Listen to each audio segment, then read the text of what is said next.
Hello everyone, welcome back to the channel. If you're just joining me for the first time, if you would do me a solid of liking and subscribing, that would really help me out. Right, that's out of the way. As you can see, I've had a new toy arrive. This isn't something I'm going to do a lot of because I don't really buy a lot of new kit or anything like that, but this has arrived for me today. This is a new scope. This is by Arken Optics. This is the EPL-4 and it comes in at £299, which is a bit of a steal by all accounts. So I'm just going to go through it with you now. This is the first time I'm taking this out of the box, apart from the postage wrapping that it comes in. So let's see what we've got. Okay, so we've got sunshade. Don't see many of these about on the hunting fields these days with people that take them out, take their rifles out hunting. But I'm sure it'll come in handy for those long summer's evenings, sat on the bank. What have we got here? Maximum torque settings for setting up your scope.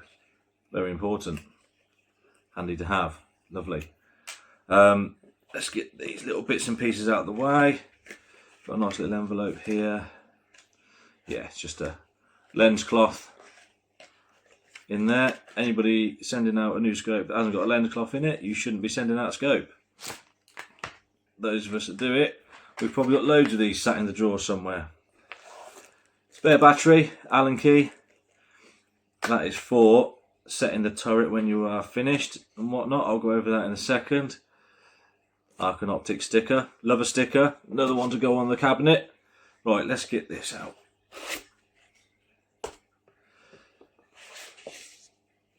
Get that out of the way. I would get the instruction manual out, but none of us ever use an instruction manual, do we? So what's the point? We're blokes.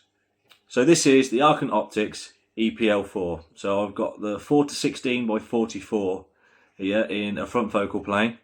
My opinion on it is I just prefer a 44mm optic if I can ever have the choice. Just for me, I think it's much more streamlined, a bit more low profile, sits nicely in the lines of most rifles these days. So it's just my preference. If you've got good quality glass, you know, it doesn't really matter that much. But by all accounts, this has got some very good Japanese ELD glass, which on their website stands for extraordinary low dispersion,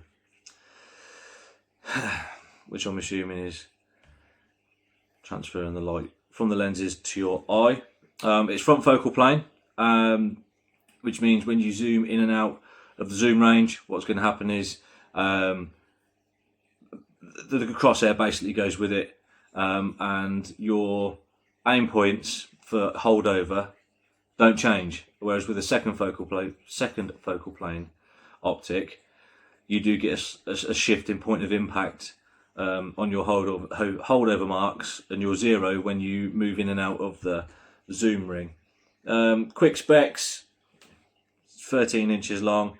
It weighs just about, what's it say, 24 gram 11 ounces.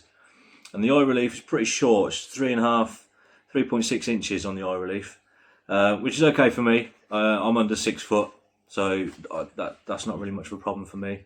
And it's got what they call the VHR reticle, which is their variable hunter reticle. And what I've gone for is MRAD over MOA, and that is purely because I've got every intention of moving to another caliber, which MRAD will be a bit better suited for in what I'm going for, the platform that I am going for, but that's for another time. Let's get rid of these for now. So we've got some bikini covers. We like bikini covers. Don't make any noise when you've got to take them on and off, which is handy. So we've got the top turret. Nice positive audible clicks there. No sponginess in there, no movement before the click. Nice. Capped windage turret. same. Nice, clear, crisp, audible. You know where it is. There's no sponginess on the dial. They're all lining up nicely with the marker. This looks like it's toolless reset as well. It is, yeah. Toolless 0 reset.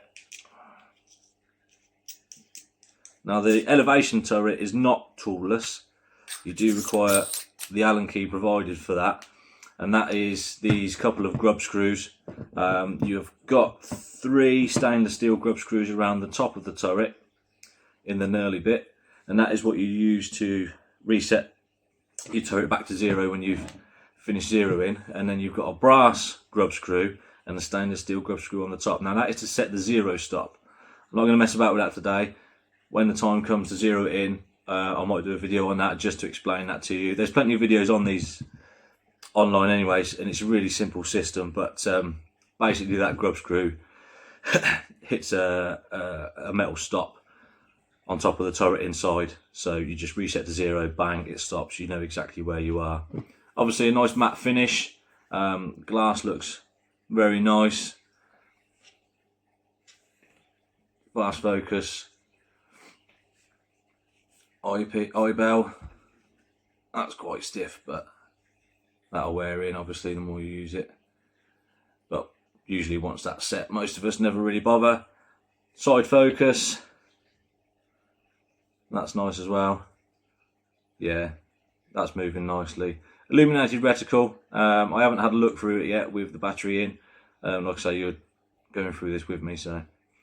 But I think it's just the centre of the reticle that illuminates, which is handy because you don't want some of the old sort of like Bushnell stuff. When the illuminated reticles first started becoming a thing, you'd switch them on, it was like watching Christmas lights. The whole thing would be illuminated and you'd end up with arc eye. So, but that's all it is, just a little quick unboxing. I will get this mounted at some point and get it on. I'll put it on the 243 for now.